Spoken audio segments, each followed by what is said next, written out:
आज बक्सर ज़िले के इस प्रेस वार्ता में हम लोगों के बीच में उपस्थित बक्सर ज़िले के यशस्वी अध्यक्ष ओम प्रकाश जी, पार्टी के वरीय नेता अनिल जी, दीदी हमारे साथ भोजपुर ज़िले से आए हमारे ज़िले के उपाध्यक्ष द्वय सूर्यकांत भैया, ज्योति जी और विकास जी, मीडिया प्रभारी जी, और आप सभी मीडिया के साथियों का, बंधुओं का मैं स्वागत करता हूं, अभिनंदन करता हूं। आज इस प्रेस वार्ता के महत्वपूर्ण बिंदुओं में जो विषय शामिल है वो विगत 11 वर्षों में नरेंद्र मोदी जी के नेतृत्व में जो देश में सामाजिक और आर्थिक क्षेत्र में जो सुधार किए गए हैं और जो बड़े परिवर्तन आए हैं, उन विषयों पर बातचीत करने के लिए, और ख़ास करके जीएसटी के विषय पर, जिस प्रकार से 56वीं जीएसटी काउंसिल के बाद अलग अलग वस्तुओं के जो स्लैब्स में या दरों में जो कमी की गई है, उन पर बात करने के लिए हम लोग यहाँ पर आए। जीएसटी 2017 में आया और उसके बाद पूरे देश भर में जो टैक्सेशन का जो मॉड्यूल था, जो मॉडल था, उसमें एक ऐतिहासिक, एक नया दृष्टिकोण हम लोगों ने देश के सामने रखा और पूरे देश ने इसको पूरी तन्मयता के साथ इसको स्वीकार किया। और पूरे देश भर में जिस प्रकार से पहले राज्यों के अंदर जिस प्रकार के झगड़े यहाँ पर होते थे, उन झगड़ों को भी हम लोगों ने आज के समय पर अलग अलग राज्यों के बीच में जो झगड़े होते थे उनको भी हम लोगों ने ख़त्म किया है। उनका भी समाधान हम लोगों ने जीएसटी के माध्यम से किया है। विगत 8 वर्षों में आप लोगों को ये विषय संज्ञान में नहीं आया होगा कि फलाने राज्य ने फलाने राज्य के सामने या देश के सामने, केंद्र की सरकार के सामने किसी ने कोई ऐसी बात रखी हो कि हमारे राज्य के साथ केंद्र की सरकार सौतेला व्यवहार कर रही है या हमारा जो अधिकार, उस अधिकार में किसी भी प्रकार की कटौती कर रही है। इस नाते हम ये मानते हैं कि जीएसटी के सुधारों ने कराधान की पूरी प्रक्रिया को सरल बनाया है, उसको एकीकृत मॉडल के तौर पर पूरे दुनिया के सामने रखा, पूरे देश के सामने रखा, और पूरे देश के सामान्य जनता ने और व्यापारिक जगत ने इसको पूर्ण सहमति के साथ, इसको सैद्धांतिक सहमति प्रदान की और पूरे देश भर में इसको स्वीकारा गया। एक महत्वपूर्ण संदर्भ जो भारतीय जनता पार्टी के कार्यकर्ता आप लोगों के सामने लगातार हम लोगों ने रखा है, वो ये है कि भारत विगत 8 वर्षों की मेहनत के दम पर, जनता की मेहनत के द्वारा और सरकार के वित्तीय प्रबंधनों के द्वारा भारत की अर्थव्यवस्था जो पहले दुनिया में 11वें नंबर पर होती थी, आज वो 4थे नंबर की अर्थव्यवस्था बनी है और बहुत तेज़ गति से हम तीसरे और दूसरे नंबर की लड़ाई लड़ रहे हैं। इसके बैकग्राउंड में अगर जाते हैं तो जो सबसे महत्वपूर्ण संदर्भ ध्यान में आता है वो जीएसटी का है। जीएसटी ने जिस प्रकार के सुधारों को देश के सामने रखा और जिस प्रकार से हर प्रकार की लड़ाई को हम लोगों ने ख़त्म किया, उसके माध्यम से आज देश में जो अर्थव्यवस्था है उसका एकीकरण हुआ है और उसका जो टैक्सेशन का मॉड्यूल था उसका सरलीकरण हुआ है। और इसका लाभ हम लोगों को सबसे तेज़ गति से अगर कुछ एक राज्यों को जो मिला है उसमें बिहार शामिल है। आप ये देखेंगे कि बिहार विगत कुछ वर्षों में बहुत तेज़ गति से प्रगति कर रहा है और इस प्रगति की लकीर एक प्रकार से हम लोगों के सामने भी, बिहार के जो हम लोग रहने वाले हैं, हम लोगों के सामने भी उसका विषय ध्यान में आता है। अभी बिहार में औद्योगिक क्षेत्र विकसित हो रहे हैं, जो अवसंरचनाएं हैं, इंफ्रास्ट्रक्चर का जो काम है वो पूरे देश भर में अगर सबसे तेज़ गति से कहीं हो रहा है तो बिहार में हो रहा है। और इसका जो बैकग्राउंड है वो पिछले 8 वर्षों में केंद्र की सरकार ने नरेंद्र मोदी जी के नेतृत्व में बिहार को लगभग 14 लाख करोड़ रुपए का एक प्रकार से सहायता दी है, जिससे बिहार की जीडीपी आज के समय पर 5,32,000 करोड़ रुपए से ज़्यादा की हुई है। और उसी का कारण है, उसके भी बैकग्राउंड में जब जाते हैं तो आज के समय पर जो बिहार सरकार ने समाज के जो सामान्य लोगों को जो राहत या लाभ वितरित किया है, उसका बैकग्राउंड यही है कि बिहार सरकार की भी आय बढ़ी और केंद्र की सहायता जो हमें मिली है उसके माध्यम से हम समाज के सामान्य लोगों को राहत देने का और लाभ देने का काम कर रहे हैं। जो 56वीं काउंसिल की बैठक हुई है उसमें सबसे महत्वपूर्ण संदर्भ यह है कि जो दैनिक उपयोग की जो वस्तुएं हैं उनके स्लैब्स में भारी परिवर्तन हम लोगों ने करके देश के सामान्य लोगों को राहत देने का काम किया है। विशेष करके ऐसी वस्तुएं जिनका उपयोग एक व्यक्ति अपने जीवन में प्रतिदिन के उपयोग में करता है, जैसे साबुन है, सर्फ है, टूथपेस्ट है, ब्रश है, इस प्रकार की जो सारी चीज़ें हैं उसको हम लोगों ने 18% का जो स्लैब रेट पहले हुआ करता था उसको घटाकर हम लोगों ने 5% पर लाने का काम किया है। डेयरी का जो प्रोडक्ट है वो हर घर में उपयोग होता है, सभी के घरों में उसकी उपयोगिता है। और ख़ास करके जब से शहरीकरण का विषय बिहार में तेज़ गति से बढ़ा है और देश में भी तेज़ गति से बढ़ा है, तब से डेयरी के वस्तुओं का उपयोग भी बहुत तेज़ गति से बढ़ा है। ये विषय सरकार के संज्ञान में था। पिछले कुछ समय से जो हमारे विरोधी दल रहे हैं उन्होंने भी इसका मुद्दा उठाया था और इस विषय का संज्ञान सरकार ने लिया है। और जो डेयरी के जो प्रोडक्ट्स पहले हम लोगों को 18% पर पहले मिला करते थे टैक्स के रेट में, आज उसको भी सरकार ने घटाकर 5% किया है। जो मेडिकल इक्विपमेंट्स हैं, जो सामान्य तौर पर हम लोग अपने घर में जिनका उपयोग करते हैं, जैसे बीपी नापने की मशीन है, शुगर नापने की मशीन है, इसी प्रकार से जो अन्य इक्विपमेंट्स हैं जो अस्पतालों में जिनका उपयोग होता है, उन पर भी पहले 18% का स्लैब रेट था, उसको भी सरकार ने घटाकर 5% पर लाने का काम किया है। जब से देश ने भारतीय जनता पार्टी के कार्यक्रमों को अपनाया है, हमने अटल जी की सरकार के समय पर जो सबसे बड़ा परिवर्तन देश के सामने रखा था वो साक्षरता का मिशन था। और हमारा दृष्टिकोण शुरू से ये रहा है कि अगर समाज शिक्षित होगा तभी देश आगे बढ़ सकता है। और अटल जी ने इसको चरितार्थ किया था और मोदी जी ने उनके सपने को पूरा किया है।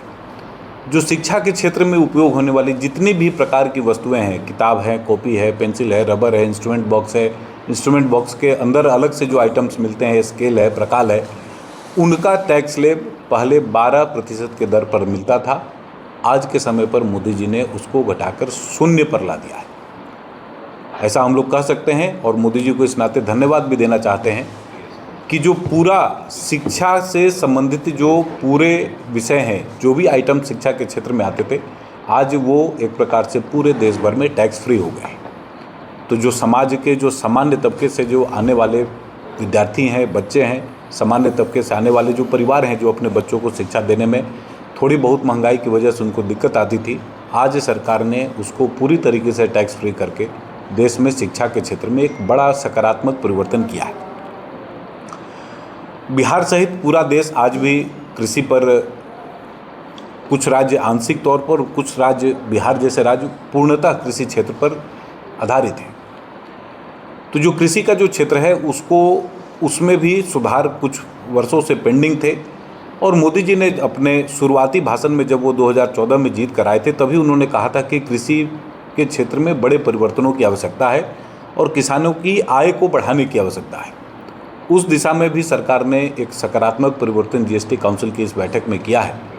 कृषि के क्षेत्र में उपयोग होने वाले हर प्रकार के उपकरण पर पहले जिसका टैक्स स्लैब 18% के आसपास होता था, उसको घटाकर सरकार ने 5% रखा है। ऑलमोस्ट 13% टैक्स का लाभ आज के समय पर किसानों को मिलेगा। मतलब 100 रुपये अगर वो खर्च करेंगे तो उसमें से 13 रुपये उनको सरकार ने राहत देने का काम किया है। और ये कृषि क्षेत्र के लिए एक बहुत बड़ा सुधार माना जा सकता है और आने वाले समय में इसका एक व्यापक प्रभाव समाज में और देश में देखने को मिलेगा। देश सबके कलेक्टिव मेहनत से चलता है और भारतीय जनता पार्टी का मानना रहा है शुरुआत से कि समाज का हर तबका देश के लिए महत्वपूर्ण है और देश के सामान्य लोगों के जीवन को बेहतर करने के लिए सरकारों का चयन होता है और सरकारें उसी दिशा में काम करें तो अच्छा रहता है। हमने समाज के ऐसे तबकों को भी इस जीएसटी के स्लैब रेट्स में कमी करके देने का काम करने की कोशिश की है जो समाज के संभ्रांत तबके हैं। कई ऐसे लग्जरी आइटम्स हैं जिन पर